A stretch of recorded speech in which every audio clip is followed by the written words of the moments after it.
What is up, my friends? You are very welcome along to tonight's transfer news roundup. I'm going to give you guys the latest on Liverpool's search for defensive and midfield reinforcements in this summer transfer window. So over the next 8 to 10 minutes, I'm going to be telling you what I know, but I want to know how you guys are feeling.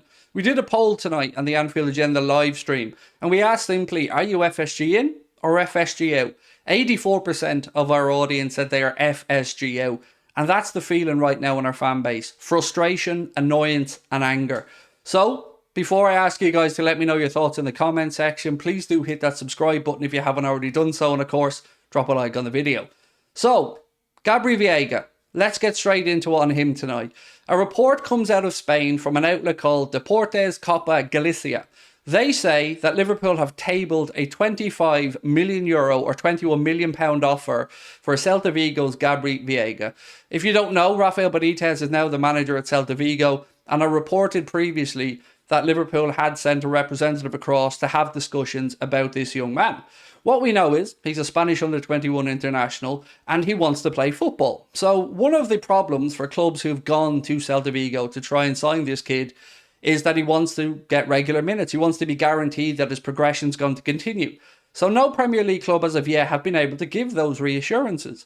So the reason Liverpool have tabled this €25 million offer and not the €40 million buyout is probably because they look at loaning him back as an option. So maybe Liverpool sign him and send him back on loan. Now my problem with this isn't the business in general, it's the timing of it.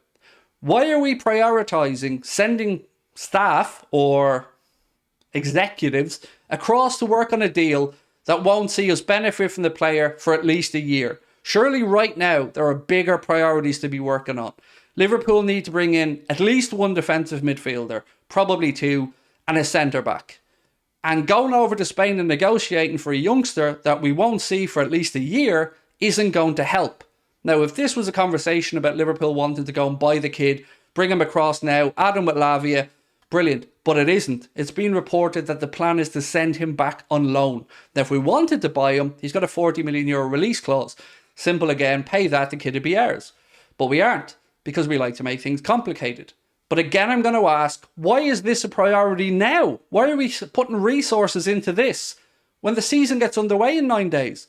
We need to bring in players right now. I'm really frustrated about the Lavia situation.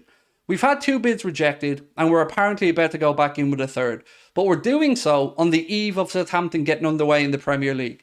If he played and if he got injured, what happens then? Our transfer business is up in the air. Our window's in flames because of an unnecessary risk. Andre, a player from Fluminense, who you've seen many reports about as well. There's a report from ESPN that said that Liverpool are about to table a €30 million bid for him, which is kind of in the middle of the 2 figures that we'd seen. One figure said it was going to be €20 million if you were willing to loan the player back to Fluminense, who are in the midst of a Copa Libertadores run. If my memory is right, they drew 1-1 in the first leg with Argentinos Juniors, and the second leg is still to come. That's like their version of the Champions League, and they want to go as deep as they can in that competition. So if you're willing to buy him now and loan him back, apparently it's €20 million. If you want to sign him and bring him straight over to England, €40 million. So why €30 million offer? It's nickel and diming, and we haven't got the time. We need somebody in now. One thing we've consistently heard from the media about these owners are they're clever, they're smart business people, they put the best people in the best positions to do their jobs. Well, who planned the succession? Who planned this transfer window? It's gone on about 6 weeks now, and we signed 2 players or so in the first week, have seen our captain be poached to Saudi Arabia, and a defensive midfield player gone as well, and we've done nothing in response. What have we been doing over the course of the last 5 weeks?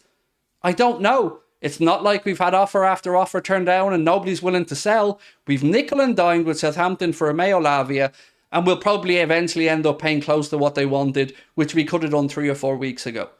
We haven't got a defensive midfielder, and we've a difficult game to start the season against Chelsea away from home. It doesn't add up. It just does not make sense. We have a race against time now to get 3 players in. Jurgen Klopp needs a centre-back badly, a left-sided centre-back. We've already seen Colwill sign an extension with Chelsea, rules him out. Today we've seen Josko Gvardiol complete his move to Manchester City, rules him out. Lots of chatter that maybe we're going to sign Inacio. But my point still stands.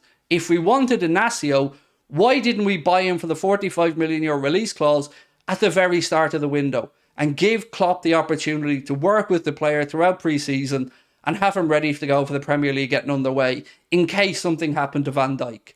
We haven't learned lessons from previous windows where we didn't act.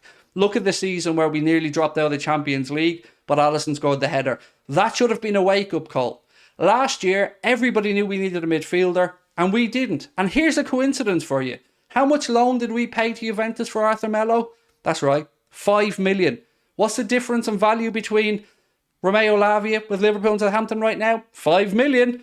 But we're willing to pay that money on top of his wages to waste for a year for a player that everybody knew wasn't going to be a fit at Liverpool. It doesn't make sense. They aren't the geniuses they're being made out to be. This succession planning is poor and it's inexcusable. And Liverpool, their manager, our fans, and those players deserve better.